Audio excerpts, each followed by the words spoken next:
nhớ rong bây trồng phong dư số lên số tu mua lúa hà nạc anh nhớ rong xong cha cho bây số đời và hai cha sa ta lúc cha bây cho xong ăn sang đường gạo bây số đời ta dạy cái cá sa sẽ mua tới cái mua kia cô biết có chua rồi rồi ta bây giờ chuyện nạc anh nhớ rong thì lúc xưa nó chơi lúc nào giờ nu cậu chi lu ác li xong ăn sang đường gạo ý lấy đi nhà làng thì cú ha pe lành pe tao tua我是nhớ trò phải chơi我是cái khu du lịch đưa ra sắc gia long nhớ trò huyện Crono tỉnh Đắk Nông thì lúc nào pe ta tả yêu quá tụi đi tệ tù nữa thì cú tháo chơi mình rồi cú ha bây giờ mua xe khỏi chờ nó mua tiền trả thu tư thì khỏi chờ我是nó mua đó khỏi chờ nó sẽ nói giờ lúc khỏi trông cứ vô về gan cho họ khỏi chờ cứ mua trả thu và xứ để cho mình được cú ha bé sạc ăn tàu xe nếu mua tiền trả thu thì họ mẹ cháu cứ chỉ tao tôi đồ là mẹ hoàn đồ sai giờ giống có ấy chỉ nhỏ tôi là họ tôi ít rồi sau này chỉ nhỏ họ cứ biết cái khứ ít xong bé sử bé tôi đang tôi rồi cái khứ ít xong bé vàng lúc cha bé chờ bé họ tao số bé nuôi anh gì và是làm lưu miễn chỉ vậy thì mình giờ cứ chỉ tao tôi đó là mình hoàn đồ xe của họ video đó ha giờ chỉ nhà tôi là mình họ tôi rồi họ chỉ nhà tôi mình sẽ tàn chỉ nhà tôi thì bây giờ bông nhà xứ nó là họ cho tôi sẽ trình kỳ với từ nhà ha giờ họ trả thì phải chờ và sự rong câu đua họ muốn một sự để chơi mình được cú ha về sạc ăn tàu xe một tiền trả số tư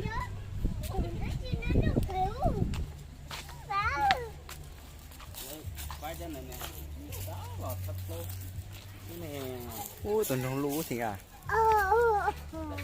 có chứ nè hả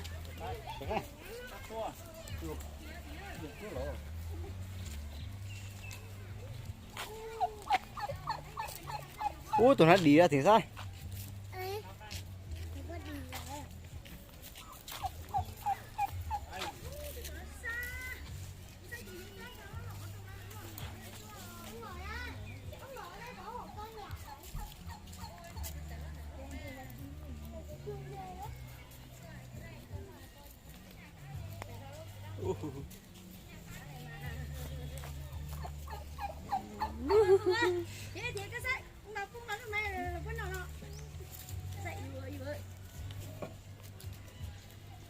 là tốt thọ tụi mình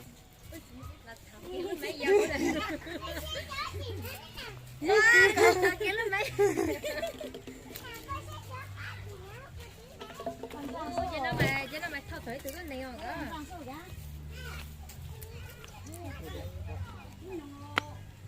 rồi có lộc con này đấy à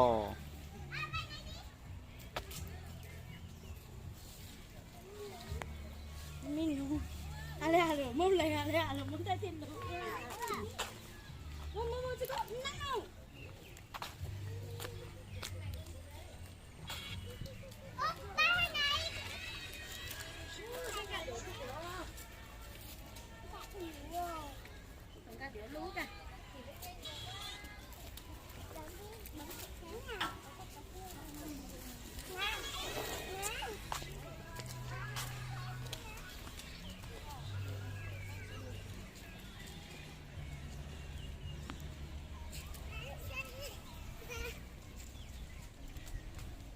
con khí mà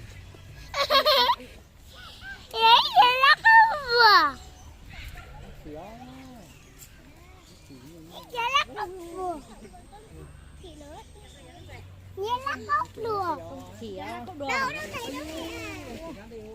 ui cho con khỉ đây khỉ đây xem không con đánh đéo nói con khỉ cò cái gì tập cái gì tiêu đẹp thế mình có gì này dấu con mới kia này cả vô đi sao chuối anh chị lọ cái dây bốn tôi xem này cái dây tôi sẽ tao ní em má thì sáng say nè nó cổ tổng mẹ cả con là con tao chỉ nó hả tụi con khỉ ta mò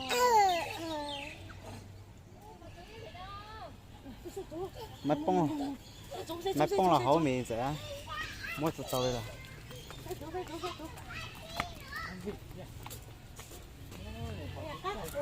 cắt điều wow chúng nó có sai đó lúc nãy có tụi chúng có tí đó cái gì họ có sao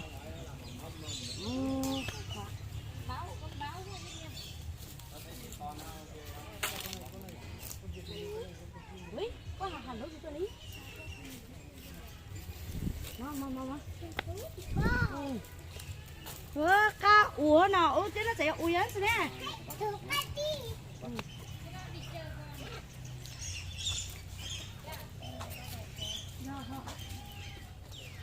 Chắc cái này nhau là sao nhổ nó ra. Không phải sao tủ.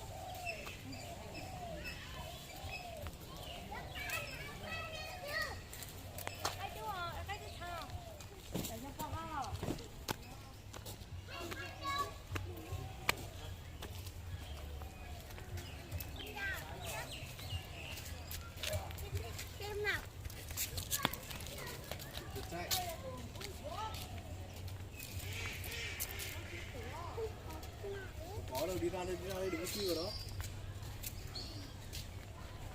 Kìa chị bé kìa. Đâu? Kìa. Đấy, nó ngồi ngồi đây. Sao phải đấy à? Sư tử đấy. Ốc tù hò. Tụi nó có này. Như. Nhìn xem nào.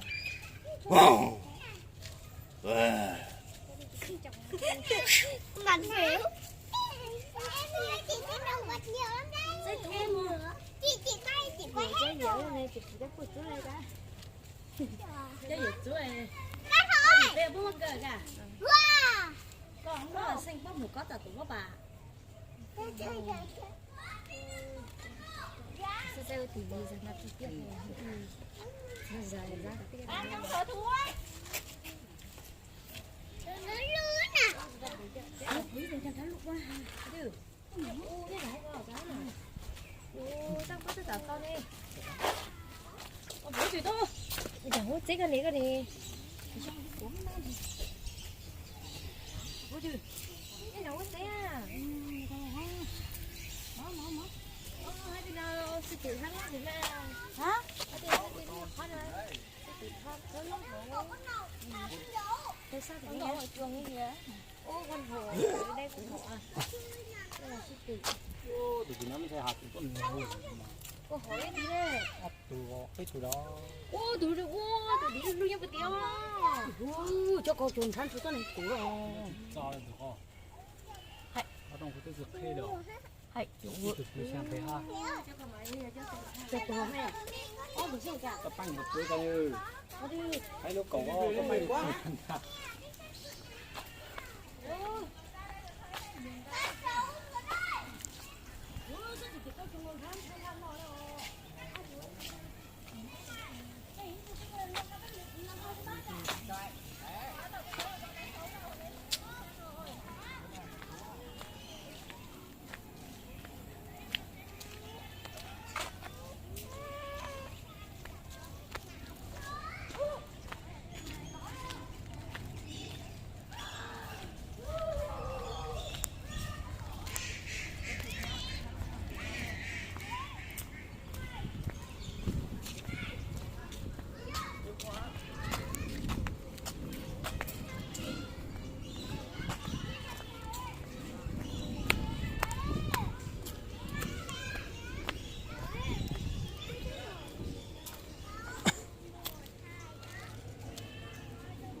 Có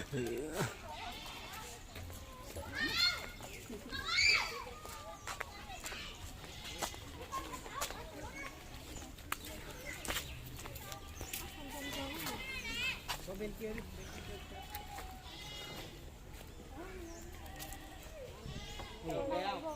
Ăn cái gì nhỉ?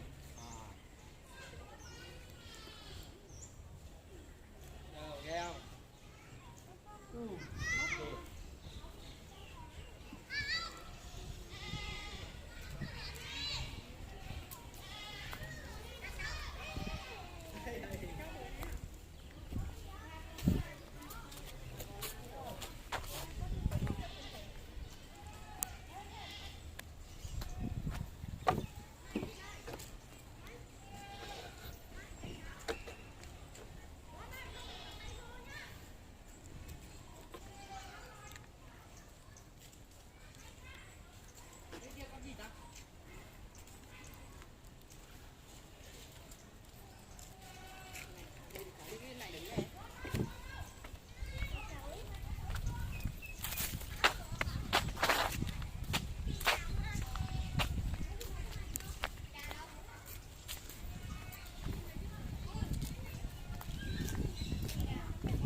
我只是必须要走在这里面烧纸咯。到那边要到后边呢。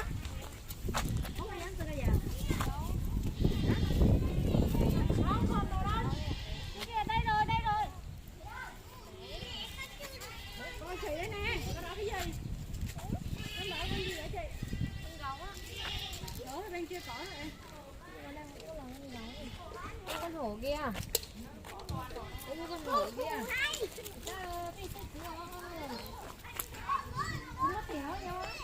Mất tỷ tu hả?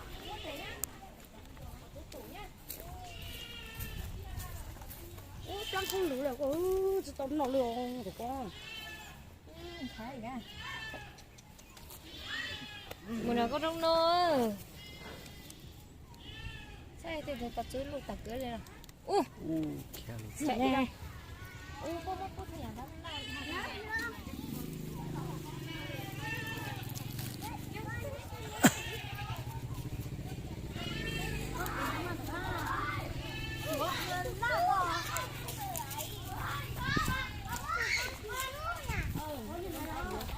có vườn à.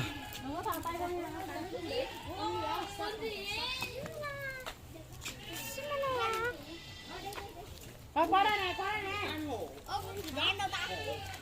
Mày con này chắc dở nè.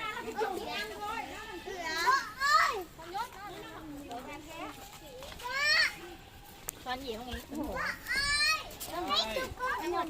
được. Cha bên này chuẩn bị hóa lắm. Đi. hay nó mình xây thì Lại rồi đi thôi. Ông Bảo. ơi tao thì rồi cũng kiểu Nó thấy cái con gì ở ngoài.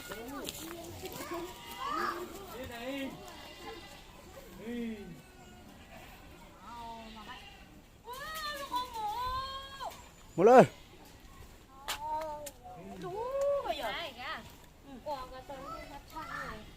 có tí sao tụi tí xe à hả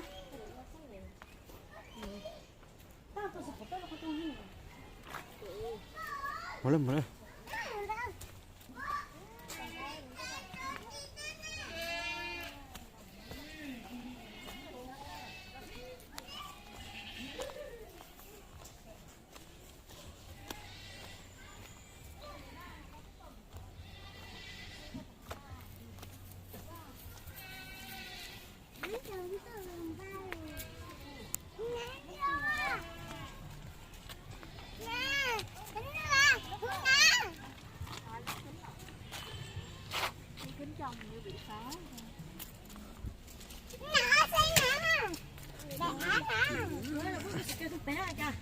biết chẳng là sao quá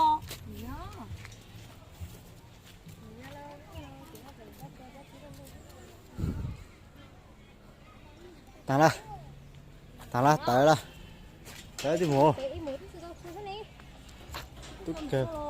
tôi kẹp về nè